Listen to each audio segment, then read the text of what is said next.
Mesdames et messieurs, c'est une très mauvaise nouvelle pour l'Ukraine, mais aussi pour l'OTAN en général. Et vous allez savoir pourquoi. Ah oui, parce que de choses très exceptionnellement exceptionnelles sont en train de se passer.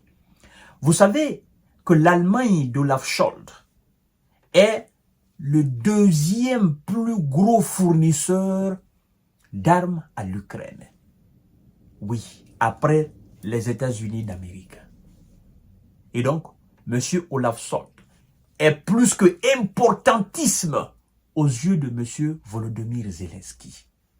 C'est-à-dire, si l'Allemagne met fin aujourd'hui à son aide, peut-être M. Zelensky pourra dormir un peu parce qu'il sait que l'Allemagne est là. Mais ce que M. Olaf Scholz vient de subir avec son camp là en Allemagne, ça, c'est une mauvaise nouvelle. Ah oui, mesdames et messieurs. Et qu'est-ce qui s'est passé? Vous savez qu'il y avait des élections régionales en Allemagne. Alors, M. Olaf Scholz et son camp viennent de subir une défaite cuisante.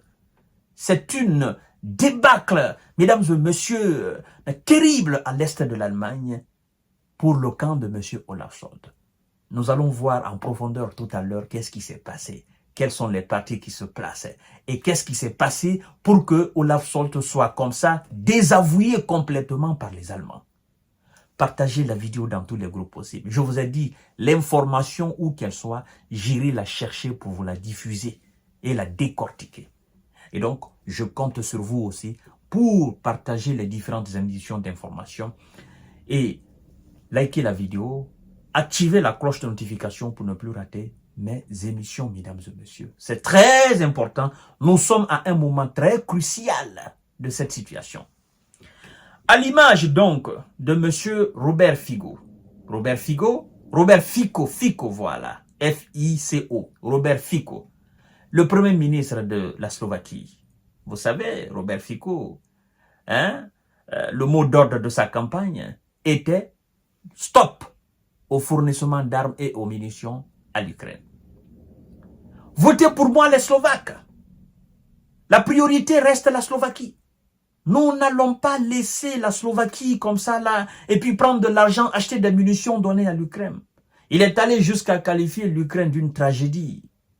C'était le premier ministre slovaque. Et il est encore là. Et c'est lui qu'on a tenté d'éliminer. Vous vous souvenez? Quelqu'un l'a tiré dessus. Mais il est toujours là. Mesdames et messieurs et mesdemoiselles, qu'est-ce qui se passe? Même les partis nouvellement créés en Allemagne sont en train de battre le camp de M. Olaf Scholz. Et le mot d'ordre de ces partis en Allemagne, mesdames et messieurs, stop au fournissement d'armes à l'Ukraine. Nous ne voulons pas le déclenchement de grande guerre avec la Russie. Ce sont des partis qui ne veulent pas donner d'armes parce qu'ils savent que ne plus fournir d'armes à l'Ukraine, évidemment, la guerre va prendre fin. Ce sont des partis qui encouragent alors les négociations avec la Russie. Et d'ailleurs, je vais vous donner tout à l'heure le nom d'un parti qui était qualifié d'être proche de Vladimir Poutine, d'être proche du Kremlin. Et ce parti a fait un record historique à l'Allemagne de l'Est, dans l'Allemagne de l'Est, n'est-ce pas, lors de ces élections régionales. C'est pour vous dire combien de fois les Allemands ne veulent pas qu'on fournisse des armes à l'Ukraine. Mais les discours politiques, les politiques vous font croire que non, l'Allemagne soutient. Non, ce sont les élites allemandes qui soutiennent. Ce n'est pas le peuple allemand. Ça prouve à suffisance que M. Olaf Scholz, ce qu'il dit n'est pas la réalité de son pays. Les Allemands ne veulent plus. Mesdames et messieurs, partagez la vidéo dans tous les groupes possibles. Et c'est la même chose qui va se passer aux États-Unis avec M. Donald Trump. Je vous ai dit, actuellement, sur le continent européen, au niveau même de l'Occident, tous ceux qui viennent avec les discours d'encourager la diplomatie, d'encourager les négociations, de cesser de fournir des armes à l'Ukraine, vont passer. Partout. Partout, on va organiser les élections, en Europe, aux États-Unis, un peu partout. Tous ceux qui viendront comme slogan, l'arrêt des fournissements, n'est-ce pas, des armes à l'Ukraine, mais renforcement des liens diplomatiques avec la Russie, négociations avec la Russie, vont passer. La preuve à l'air. Mesdames et messieurs, la preuve est là. Partagez la vidéo dans tous les groupes possibles. Partagez la vidéo dans tous les groupes possibles. Ah oui, monsieur Olaf Scholz, n'imaginez pas ça. Waouh! Olaf Scholz défiait sur son soutien à l'Ukraine après la débâcle électorale de son camp dans l'Allemagne de l'Est. Incroyable. Le succès des deux partis des extrêmes hostiles aux livraisons d'armes à l'Ukraine lors des élections régionales à l'est de l'Allemagne complique l'équation pour Olaf Scholz, dont la politique de soutien sans faille à Kiev divise le pays. Quel pays? L'Allemagne. Quel pays? L'Allemagne, mesdames et messieurs. Écoutez très bien. Le succès des deux partis d'extrême hostiles aux livraisons d'armes à l'Ukraine lors des élections régionales à l'est de l'Allemagne complique l'équation pour M. Olaf Scholz.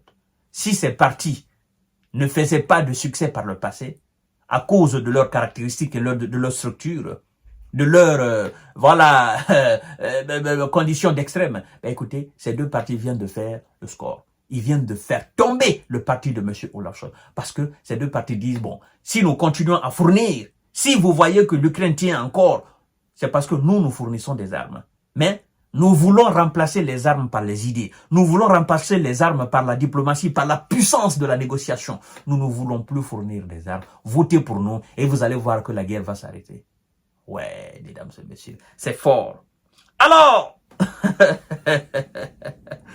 Monsieur Olaf Scholz, dont la politique de soutien sans faille à Kiev divise le pays. Le parti d'extrême droite, Alternative pour l'Allemagne qu'on a abrégé AfD, et le nouveau parti BSW, issu d'une scission avec la gauche radicale, ont marqué des points en prêchant en faveur de négociations de paix avec Vladimir Poutine. Ils ont prêché quoi? La paix. Ils disent, ben écoutez, nous, si nous sommes élus, nous sommes aux affaires demain, ben nous voulons complètement, nous voulons simplement la paix avec M. Vladimir Poutine. Nous n'allons pas continuer à donner parce que ça ne sert à rien.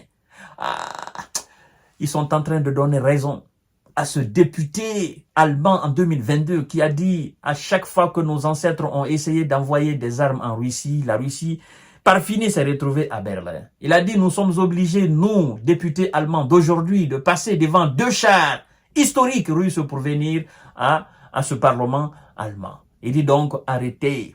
Nous devons faire la paix avec la Russie. Ils n'ont pas compris. Ils sont en train de donner raison à ce député, mesdames et messieurs. Alors, mise en cause, l'AfD, mise en cause de longue date, pour ses liens avec Vladimir Poutine, a décroché un résultat historique dimanche en remportant l'élection en Thuringe. Ça, c'est une région. Il est arrivé deuxième en Saxe. Ah ouais, c'est un parti qui est mis en cause. Longtemps mis en cause, hein, parce que on pense que, ou on dit même que ce parti a des liens historiques avec le Kremlin. Et ce parti est devenu deuxième dans cette région, mesdames et messieurs. Le BSW, né il y a moins d'un an, c'est un nouveau parti, a terminé en troisième position et se pose en faiseur de roi pour former des majorités régionales. Écoutez bien, c'est que ce parti veut, vous allez comprendre tout à l'heure.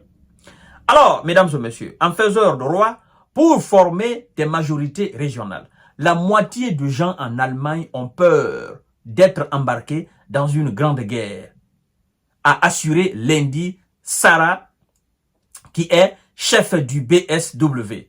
Elle exige en échange de toute alliance que les gouvernements régionaux refusent le déploiement prévu de missiles américains de moyenne portée en Allemagne et se positionne en faveur d'efforts diplomatiques pour la paix en Ukraine. Alors, vous savez, lors du dernier sommet, n'est-ce pas, de l'OTAN, je crois bien, à Washington, il a été annoncé que dorénavant, les missiles, je crois bien, de moyenne portée seront déployés en Allemagne. Elle dit, nous ne voulons pas cela. Et maintenant, qu'est-ce qui se passe? Naturellement, on a besoin de la voix de son parti. Et c'est pourquoi on dit, ce parti est devenu faiseur de roi, parce que ce parti a été troisième. Et donc, pour que ce parti fasse maintenant une alliance, Qu'est-ce qu'elle conditionne? Elle dit, ben, écoutez, si vous voulez ma voix, si vous voulez que nous fassions naturellement une alliance, ben, écoutez, moi, mes conditions, j'ai deux conditions. Il n'y aura pas de missiles de longue portée ou de grande portée, je m'en fous. Il n'y aura pas de missiles américains sur le sol allemand. Mais aussi, je ne veux plus qu'on donne des armes à l'Ukraine. Je vote pour la négociation afin d'envoyer la paix dans ce pays-là. Parce que, en Allemagne ici, nous ne voulons plus entrer dans une grande guerre. Et les gens ont peur de ça ici. Donc, M. Olaf Scholz est désapprouvé par son propre peuple. Vous voyez maintenant comment on manipule les peuples. Quand ils viennent s'arrêter souvent des gens pour dire « Oh non, le peuple allemand, le peuple américain », j'en suis sûr que le peuple américain ne veut même pas de cette guerre maintenant. Et le peuple allemand vient de faire montre. Olaf Scholz, tous les soutiens, tous ceux qui envoient des armes pour aller envenimer la situation en Europe, en Ukraine, ils vont tomber. Nous voulons la paix, rien que la paix. Et pour avoir la paix, il faut que les armes cessent de cantonner. Voilà, mesdames et messieurs, c'est un coup dur pour l'Union européenne si Olaf Scholz tombe. C'est un coup dur pour l'OTAN sur le territoire européen si Olaf Scholz tombe. Et il va tomber. Parce que, écoutez, les Allemands, est-ce qu'on peut parler de la guerre aux Allemands? Non, ils connaissent les conséquences de la guerre. Ils savent ce qui s'est passé historiquement. Donc, ils ne veulent plus. Parce qu'ils ont compris qu'au fur et à mesure que le temps passe, c'est au fur et à mesure que les gens s'endettent à envoyer des armes en Ukraine. Et au fur et à mesure qu'on envoie des armes, c'est au fur et à mesure que la situation prend des proportions démesurées et par fini, nous serons plongés dans la 3e guerre mondiale. Et les Allemands ne veulent pas cela. Voilà, mesdames et messieurs, à tout à l'heure pour notre série d'informations de décortiquage. Partagez la vidéo dans tous les groupes possibles. Merci beaucoup.